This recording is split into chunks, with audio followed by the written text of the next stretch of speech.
അന്തിക്കാട് വടക്കേക്കര ശ്രീ മഹാവിഷ്ണു ക്ഷേത്രത്തിലെ ഉത്സവത്തോടനുബന്ധിച്ച് സാംസ്കാരിക സന്ധ്യ അവണങ്ങാട്ടിൽ കളരി advocate AU Raghuraman Panicker ഭദ്രദീപം കൊളുത്തി ഉദ്ഘാടനം നിർവഹിച്ചു. വടക്കേക്കര വാദികലാ സമിതി പ്രസിഡന്റ് അന്തിക്കാട് പത്മനാഭൻ അധ്യക്ഷത വഹിച്ചു. ഭാരവാഹികളായ സജീഷ് കുറുവത്ത്, പരമേശ്വരൻ മേനാത്ത്, രമേശൻ, അനൂപ് ആറ്റുപുറത്ത്, ഉപദേശക സമിതി സെക്രട്ടറി അന്തിക്കാട് ദേവദത്തൻ, ഷീജ രാജു, അജിത രഘു എന്നിവർ സംബന്ധിച്ചു. തുടർന്ന് തട്ടകത്തമ്മ അന്തിക്കാട് അവതരിപ്പിച്ച വീരനാട്യം അരങ്ങേറി.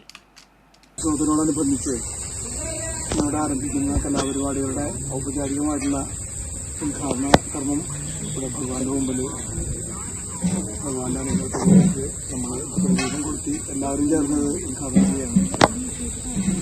ഏറ്റവും സന്തോഷമുണ്ട് ഇവിടെ വരാനും. ഏറ്റവും ഗൃഹാതുരത്വം വരുന്നൊരു കാര്യം കൂടിയായിട്ട് എനിക്ക് തോന്നുന്നു.